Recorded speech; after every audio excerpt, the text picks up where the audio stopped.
Hi everyone, welcome back to the Triumph Bonneville Adventures. So apologies for the mess, I'm just in my garage. Update on the bike. It isn't running like I expected it would do. It's probably going to start getting on my nerves a little bit, just assuming that louder pipes would be the same performance, and also it scared the living daylights out of people walking down the street.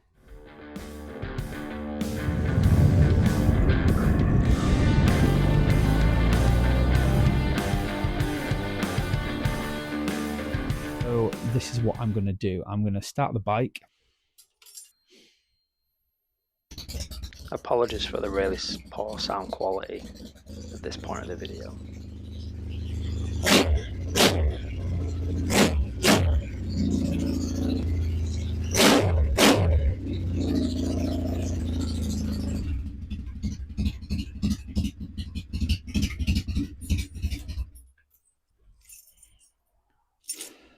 So that was super weird because the bike obviously sounds amazing when it has that low grumble that I wanted, but there was no backfiring, there was no loud popping or anything. Whereas when I'm on the bike, and I've been on it for a while, so I think I'm going to need to take the bike out and show you what I mean. So yeah, that's what I'm going to do.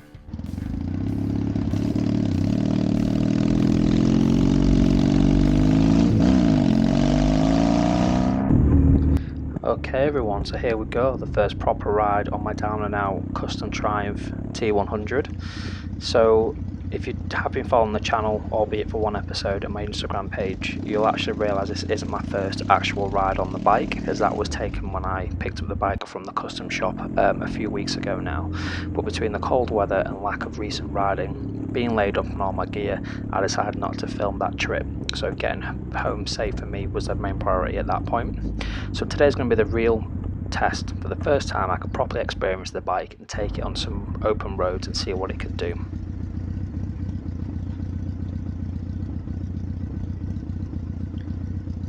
Over these next few clips you'll hear the bike have a nice little low grumble. You'll hear the bangs and the pops. And overall my thoughts on how this little ride went.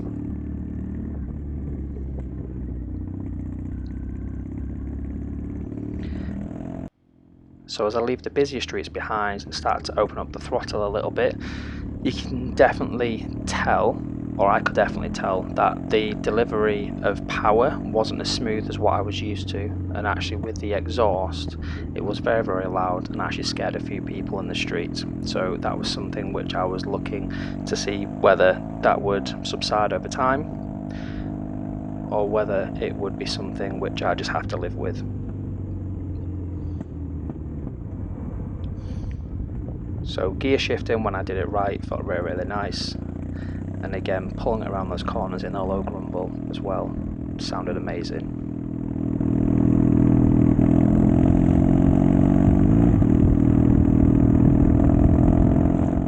Felt good in the corners, I felt like I was in control. However, every time I took my hand off the throttle, it banged and popped. Hopefully it's coming across on the video how loud that actually was.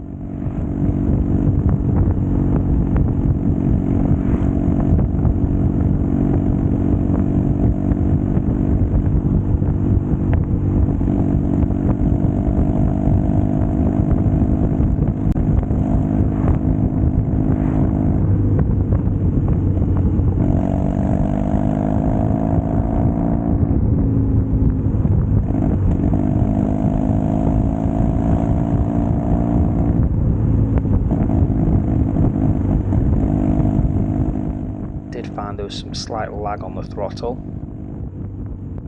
and I have noticed that the bike does feel like it's lost a little bit of power, mainly at the top end.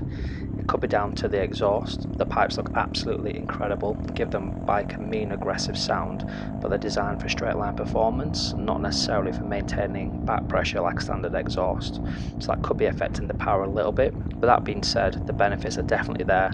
The sound is unreal, there's a deep raw grunt to the bike.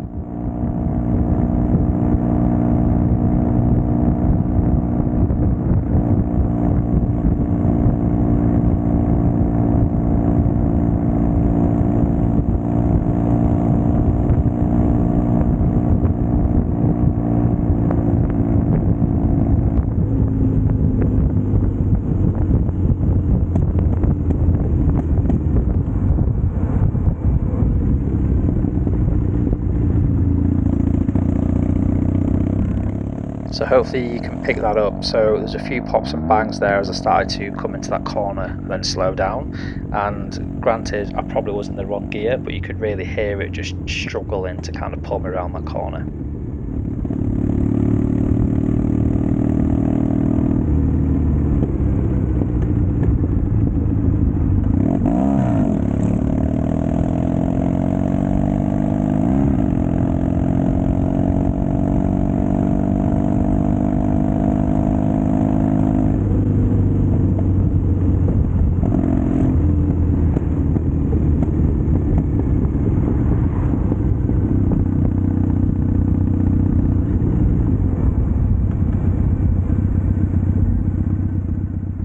So I've had a few people in the comments say about the exhaust being so loud it'll draw the attention of the police. On this particular ride out, a police van did pass me and just gave me a nod and like a little grin. So I think it's either I need to watch out for it in the future, or they're not really that bothered, especially around the area that I live in. So I'll keep you posted on that as the summer rolls in.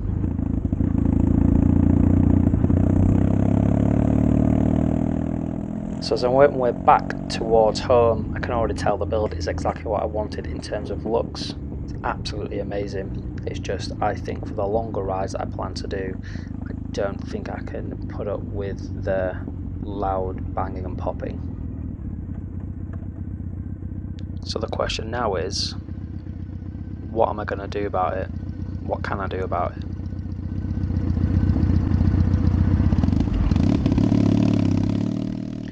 The drag pipes have definitely changed the bike's character, again giving it a lot more aggressive look, which is what I was after, so all the credit goes to Down and Out for that. And the paint job, people are constantly telling me how much they love the paint job, so again thanks to Arnie at Pro Custom for that one.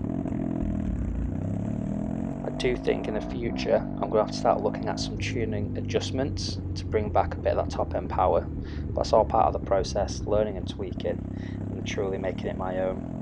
I just need to understand now how to get a little bit of the performance back in the bike, especially because the looks are there, which is something that I'm not really willing to change.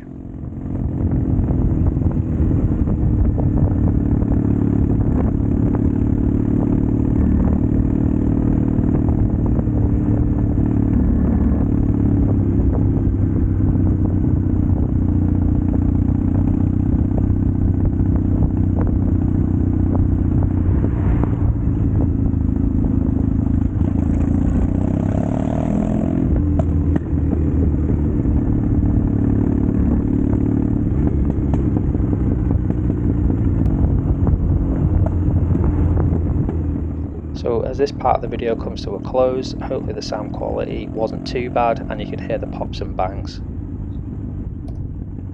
And if you stay right till the end of the video, there's a little giveaway should you want to get involved. Thank you.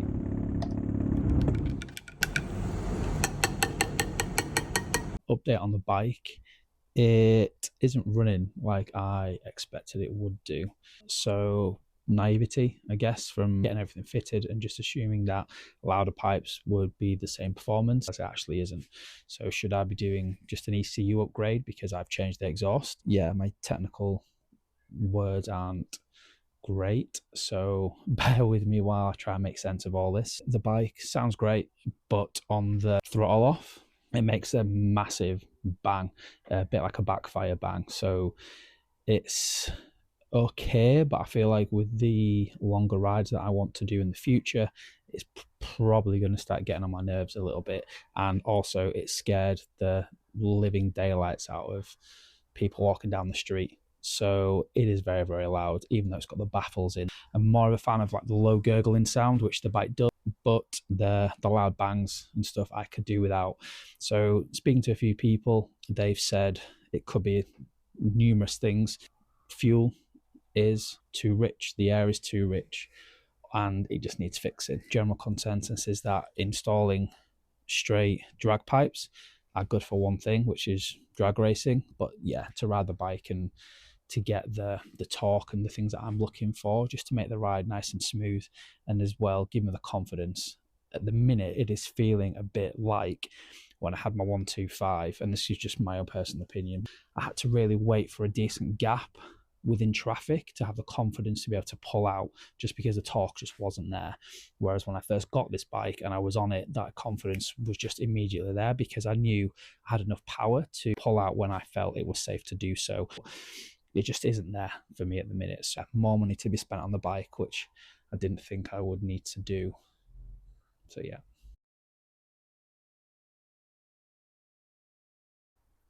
As an update, I did contact Chris over at Down and Out and just make him aware that my gear lever was coming loose, and if it came off, I'd be absolutely screwed. I wouldn't know what to do.